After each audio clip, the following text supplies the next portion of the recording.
You wrote a memoir, um, Searching for Change in Appalachian Life.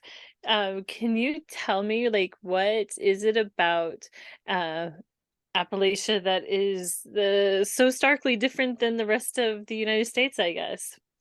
Yeah, I'd be happy to, and I appreciate it. Appalachia, it's a, it's a different place. Uh, Even within Appalachia, there are differences, but it stretches from New York clear down to south of Georgia and Alabama, even, and it's a stretch of a narrow stretch of land that goes that long. And I'm from Eastern Ohio, which is, I guess it would be called the north central part of Appalachia, where you would typically think of Appalachia, like West Virginia and Kentucky, places like that. And so that's where I'm from. But the differences are it tends to be a more of a depressed area within the United States. Higher drug use, poverty levels are higher. Um, it's a just a tougher place. History of coal mining and steel manufacturing, places within there are quite different than other places like Salt Lake City, where I'm speaking to you from, where my home is now. It's quite different. Conversations with indie authors. Good. Are those Very all your good. author awards back there and from the military? No, that's all my, most of it's my military back there. And then I Okay. have an Ohio State. I graduated from Ohio State years ago, and my diploma's back there. But most of it's military stuff. Thank you for your service. Oh, appreciate Uh, it. yeah. You wrote a memoir, um, Searching for Change in Appalachian Life. Can you tell me, like, what is it about uh, Appalachia that is so starkly different than the rest of the United States, I guess? Yeah, I'd be happy to, and I appreciate it. Appalachia, it's a, it's a different place. Uh, Even within Appalachia, there are differences, but it stretches from New York clear down to south of Georgia and Alabama, even, and it's a stretch of a narrow stretch of land that goes that long. And I'm from Eastern Ohio, which is, I guess it would be called the north central part of Appalachia, where you would typically think of Appalachia, like West Virginia and Kentucky, places like that. And so that's where I'm from. But the differences are it tends to be more of a depressed area within the United States. Higher drug use, poverty levels are higher. Um, it's a just a tougher place. History of coal mining and steel manufacturing, places within there are quite different than other places like Salt Lake City, where I'm speaking to you from, where my home is now. It's quite different. Oh, okay. So how long have you been in, when did you leave Appalachia? I left Ohio about 10 years ago. It's just been a little over 10 years ago. I'm in the corporate finance field. And so I was recruited to work for a bank out here in Salt Lake City, which is what I still do out here in Salt Lake City. But uh, been here 10 years, and it's very nice out here, but I'm still kind of a hillbilly from Eastern Ohio.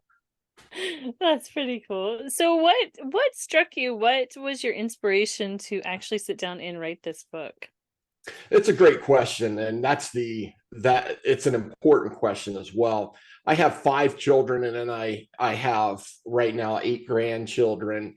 And the when I first started to do this. It initiated from when my very first granddaughter was born. I was in the kind of the waiting room, and I had just learned how to be a father over all the years. And then I sat there thinking, man, I'm a grandfather. What does that even mean?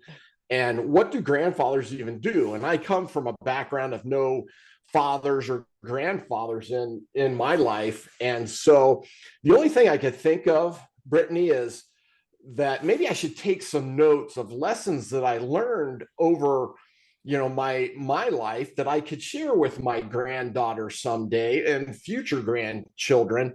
So I sat in that waiting room in the hospital, and I found a pad of paper and a pen, and I just started to take notes, and memories started to come back of a lot of different things in my past, and wrote, and I kept writing. Even after that day, I just kept writing and kept writing. And I showed some of the notes I had to some coworkers, and they said, Jan, this is an amazing story you got. You ought to publish it because more people would get something out of reading it.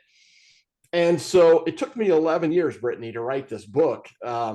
And my granddaughter she's the first granddaughter. She's now 12. And so it's been a long process of getting to the point where it's done. My wife never thought it would ever get done, but it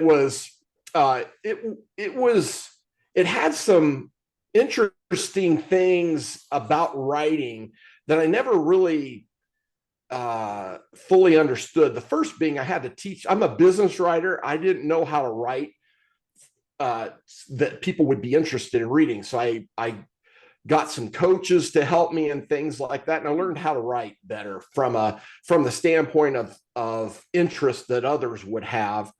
But then I had to relive a lot of painful memories of my past from when I was a little kid growing up that I hadn't thought of. They're still in my memory, but I really hadn't thought about them in years.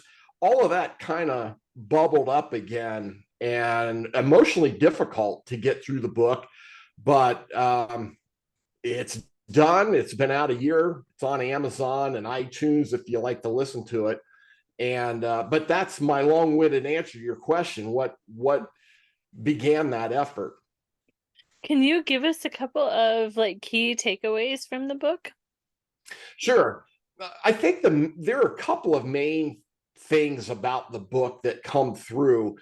First, it would be about discovering how to be happy in life.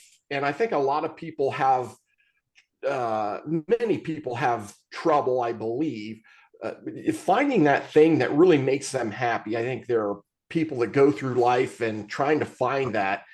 And so the book talks about that. I was very unhappy when I was a kid in high school, junior high. Life was tough. I grew up without, father around and things like that. Very poor. And so that would be one, is how do you find happiness in your life? The second thing would be about the importance of having fathers, good fathers and men in kids' lives and children's lives, which is sorely lacking these days. And then maybe third and fourth here, the third thing would be family, the importance of family, close family relationships. I have a big family myself, which is like today, being on maybe describe it as a different planet than I was when I was a kid. It's like a different world I live on now. And so there are things about the book that are quite meaningful that I think people would get a lot out of. That's awesome. I'm wondering, because to go from you grew up, as you say, poor in Appalachia, and then now you're actually doing pretty well. How do you change your mindset to be able to transform into that? That's I think a big thing, because a lot of people stay there once they get to, you know what I mean? Yeah, Brittany, you're spot on. It's there is, especially in Appalachia, there's a generational poverty that it's a learned helplessness. It's a learned poverty. My mother, she was 94 when she passed away a couple of years ago, but when I was young, she used to say, Jan, this is just our lot in life. And it's because that's what she was taught.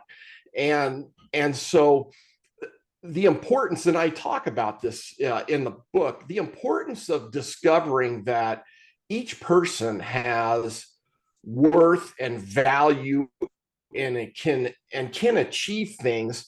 But there's also a learning process. If you come from a background like me, I had no idea what the world was about, what I could do with myself. um, Nobody ever taught me that. And so it's discovering, number one, that I had worth, that I belonged. I was always told, here's the upper class, here's the middle class, and Jan, you're down here, and that's just kind of where you're going to be. That's our family, right? And over time, especially when I was like 17 years old, I began to think differently about this. Some good men came into my life, really good men that were successful in town.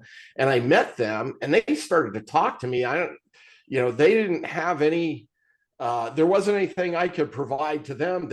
They were, businessmen in the area. They just saw this poor kid in high school and thought, hey, let's teach him a few things. And they taught me some really important things that changed my life, that I can do some things. Now, what that meant was I had to stretch myself to do things that I had never thought of.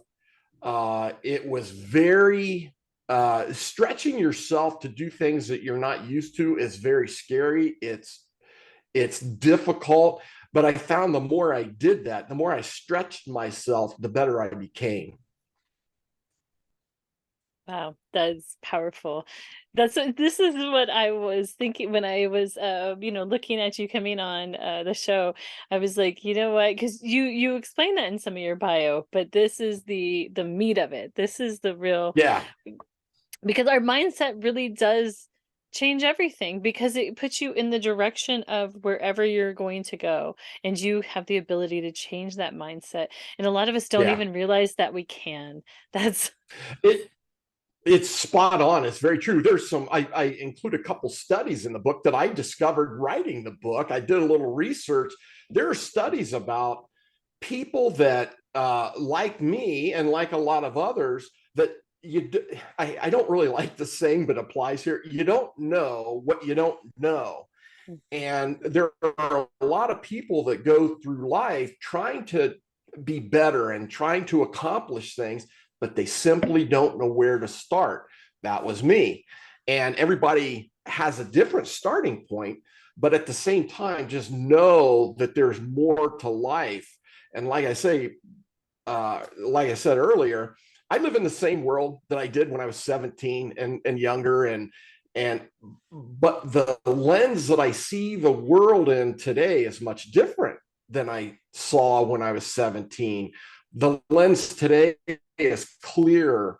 It has more opportunities than I ever thought possible from the small lens I used when I was a kid. And it's finding a way to open that lens up and then stretching yourself to achieve more, to get as much out of yourself as you can.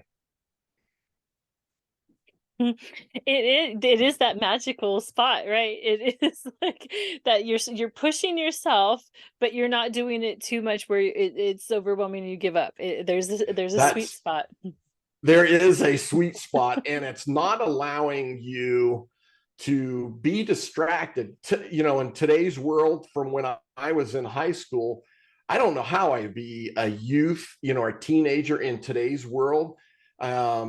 As where back where in the year that I was in years that I was in high school, and it's easily distracting with the noise of the world, media, everything that's out there, good and bad. But I do remember, I never have considered myself that smart, but one thing that I thought about, that I was smart when I was 17, 18, in that age, is that I knew the path that I had to change generations of poverty and generations of no dads around and grandfathers. There's a path that I knew that was there, and I set my mind to, okay, here's what I have to do to change this. And there were a number of things, and some of it was very uncomfortable, incredibly uncomfortable, but I knew it was the right thing to do. And I didn't let myself get distracted or impatient. It's a matter of seeing the end goal and then just methodically every day making good decisions to get to certain points in my life and enjoying the process along the way.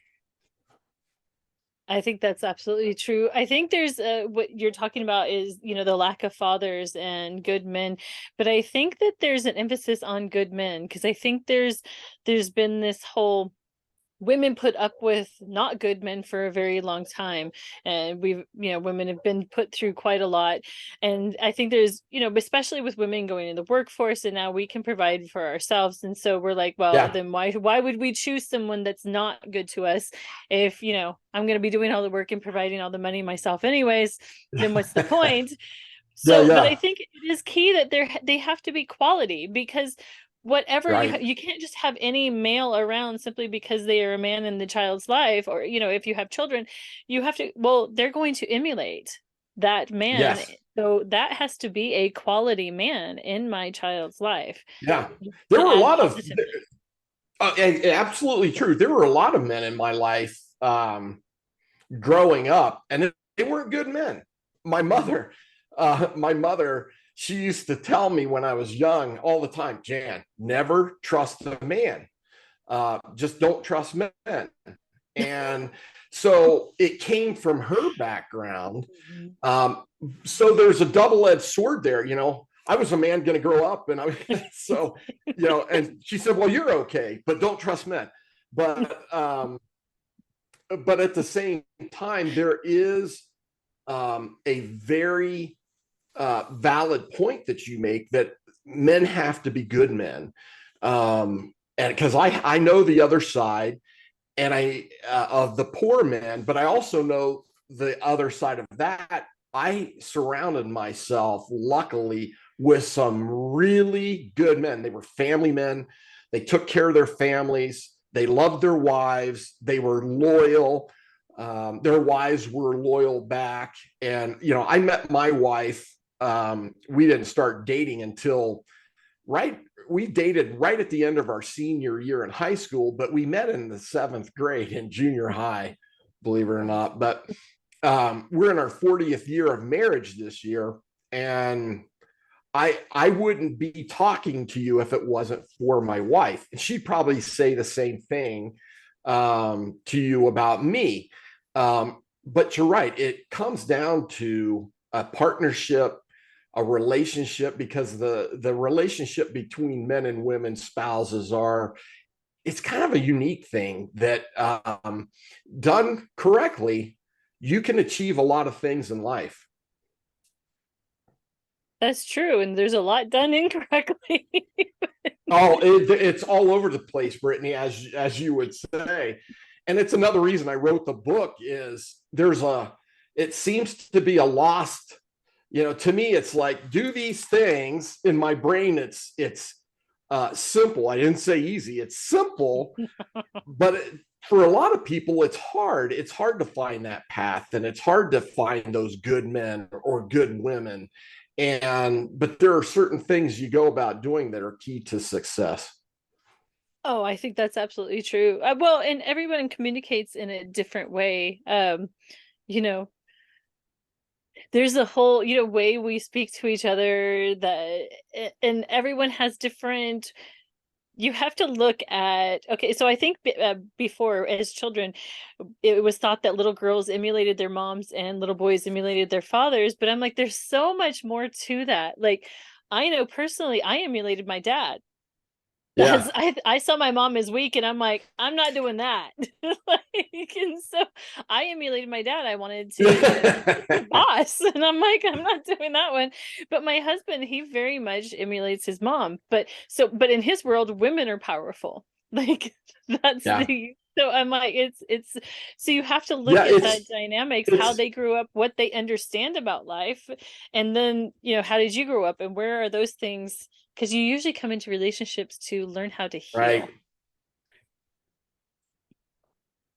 Yeah. Oh, absolutely true. Um, it's funny that you just told me that story about you and your dad. I have 5 children. 3 of them are boys and 2 of them are girls. My girls, I'm closer with my girls than I am my boys, and my boys are closer with their mother. And it's just an interesting dynamic. It's not always that way, but it just is in my family. Like you and your dad, it's kind of the same in my family. And strong women raised me. My mother was a very strong woman. I wouldn't be here if it wasn't for her. She was very steady in her life.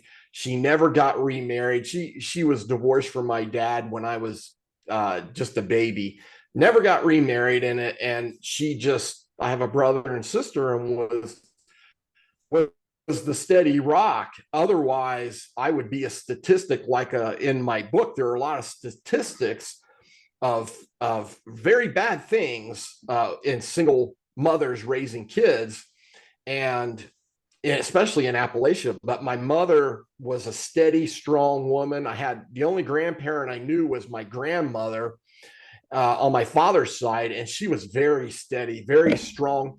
Her husband died in the coal mines back in the 30s, and she raised her kids. She, raised her kids on her own, and so it's this dynamic of having both spouses, or both, man and woman together, where they're strong and they find their way together. They find their path together. What works for one? I have my strengths and my weaknesses, and it matches totally kind of the opposite with my wife. Her strengths are my weaknesses, and we find our way. But you can't, it's hard to do that when one partner is weak, and you have to have good, strong people raising families together. Yeah. And they're kind. Just because you're strong doesn't mean anything that you're mean or anything like that. It's you're kind, you're loving, but you get things done, and you're strong. Yeah. I think there is a big thing with that too, because I think a lot of people believe that I'm strong, and it means I'm mean and nasty. It's like, no, Right. it's a total difference in You're quiet spot on. confidence. Yeah. Yes. Yeah. That's funny you say that. So is there a follow-up to this? What are you going to do next? It took me, as I mentioned, it took me 11 years to write it. So like and I'm going to talk about my wife. So in like year 5, she would say, Jan, are you getting close? And I said, oh yeah, I'm 80% done. And then in year 9, how far along are you? And I said, oh, I'm only 30%, so far down. So, you know what I do, Brittany, I may write something else. I found the joy of writing, and I didn't know that about myself. When I learned how to write, I thought, oh, this is kind of neat. I can get things out, and I can tell a story in the right way. But really, it's a matter of talking to people like you, helping others that are, trying to be happy in a complicated world. And it can be done, but it's, I help my neighbors, I get on podcasts, and I just put out there what I know, and I'm available to help. If somebody has a question, which I get a lot of, I answer those. So I think that's my next step with all of this, is to just keep pushing forward and put out a good word. Absolutely. So where are you connecting with people online? Yeah, I connect with, there are several podcasts. I was on a podcast an hour ago before this one, and I get a lot of requests like that. I've spoken to several groups. I've done book signings. So it's just a hodgepodge various people that reach out or I reach out to them, such as I reached out to you and am speaking to you. So it's just it's all over the map of people that I come across with. There's a person I worked with, a new person there, and they had heard I wrote a book, and I said, "Hey, you want a copy of this book?" And they read it in 2 days, and they said I couldn't put the thing down. And then they started to talk about their background and how it meant, how reading my book gave them some perspective in their life, and that's what I'm looking for with what I do. That's awesome. Are you on social media at all? Yeah, I'm on Facebook, and some other social media sites. But if anybody wants to, I'm naturally on Facebook, and as I mentioned, some others. But you can reach me at jan.ackley@gmail.com, and people can write me, email me, anything that they want to do. And my book is on Amazon. It's on iTunes. It's on Audible. So it's out there if somebody wants to get a copy or listen. If you want to get a copy, I'll sign it personally. And so that's how you get a hold of me. It's kind of easy. Yeah, you have a lot of great information, a lot of great insight for everyone to help them out. So thank you for being here today and sharing with all of us. Brittany, it's been my pleasure. I really enjoyed speaking with you. The Zarlequan Indieverse.